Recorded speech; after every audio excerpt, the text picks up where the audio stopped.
It's Monday, the 21st of February, 2022. Welcome to the Fast Five by Fear and Greed, where we give you the top 5 business stories you need to know in just 5 minutes. I'm Michael Thompson, and good morning, Sean Aylmer. Morning, Michael.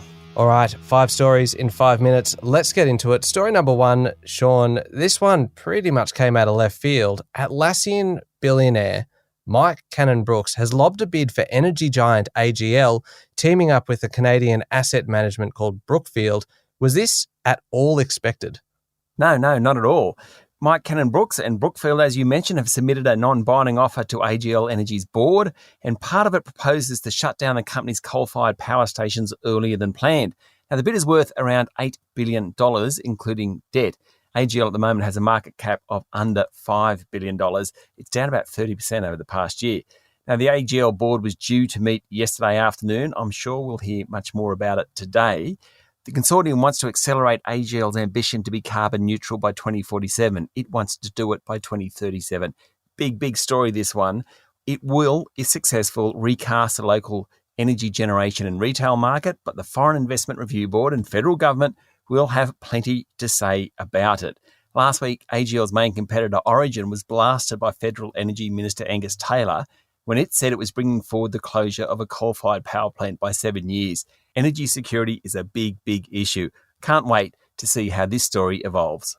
Yeah, it certainly is a big one, especially when you have the involvement of an Australian tech billionaire all the way through to really the base concern of, is the electricity grid going to have enough power to keep the lights on into the future? So it really does have everything. Story number 2, Sean, and the Prime Minister, Scott Morrison, has hit out at China, saying a Chinese Navy vessel pointing a laser at an Australian surveillance aircraft was an act of intimidation.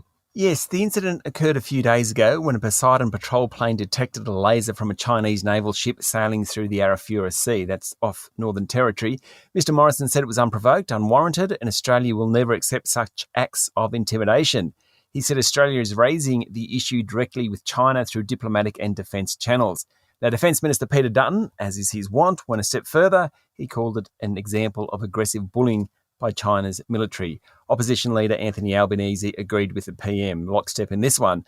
The main issue with pointing lasers at aircraft is that they can temporarily blind pilots, and it's just something that shouldn't happen. Of course, Australia's relationship with China is getting even more complicated because there's a federal election coming up, and the coalition have painted Beijing as a friend of Labor.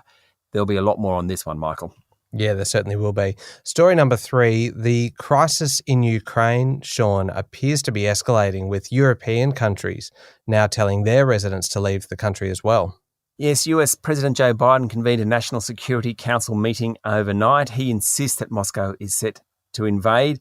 French President Emmanuel Macron and Russian President Vladimir Putin were also due to talk overnight. Russia continues to deny it has any plans to invade Ukraine, calling that sort of talk propaganda and hysteria. No one believes him.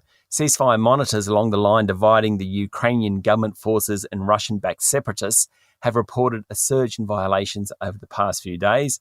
Now, over the weekend in Australian capital cities, there were rallies against Russia, and Scott Morrison said Australia will follow through with sanctions against Russia if it invades Ukraine. Okay, back home now for story number 4, weekend auction clearance rates. Sean, what's the property market doing? It's just a bit soft, Michael. Like, the preliminary clearance rate, according to CoreLogic, across the capital cities was nearly 75%. That's down from the past couple of weeks. It's still pretty good, though. Keep that in mind. All the capital cities went backwards except for Melbourne, which had a clearance rate of 74%. Sydney was at 75.6%. Brisbane at 69%. It had been at 80%. Big fall there. Adelaide was at 76.5%, and Canberra beat everyone at 80%. Just seems like a bit of softness in the market. More stock available, and of course interest rates rising later this year or certainly next year. Okay, last one, Sean. Story number 5 today. Very bad news if you've got a Bentley or maybe a Porsche on order. You could be waiting a little bit longer. True. Apparently a ship carrying around 4,000 vehicles, including Bentleys and Porsches, as you mentioned, there were Audis and electric vehicles on it. Well, it caught fire near the coast of Portugal in the middle of last week.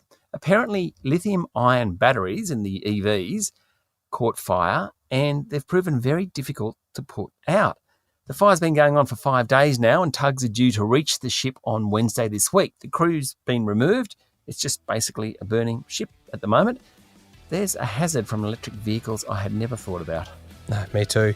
All right, there we go. The top 5 business stories in 5 minutes. Thank you very much, Sean. Thank you, Michael. It's Monday, the 21st of February, 2022. Remember to hit follow on the podcast. And if 5 minutes isn't quite enough, if you want something a little bit more detailed, then you can find our longer daily show called Fear and Greed on your podcast platform. I'm Michael Thompson, and that was the Fast 5 by Fear and Greed. Have a great day.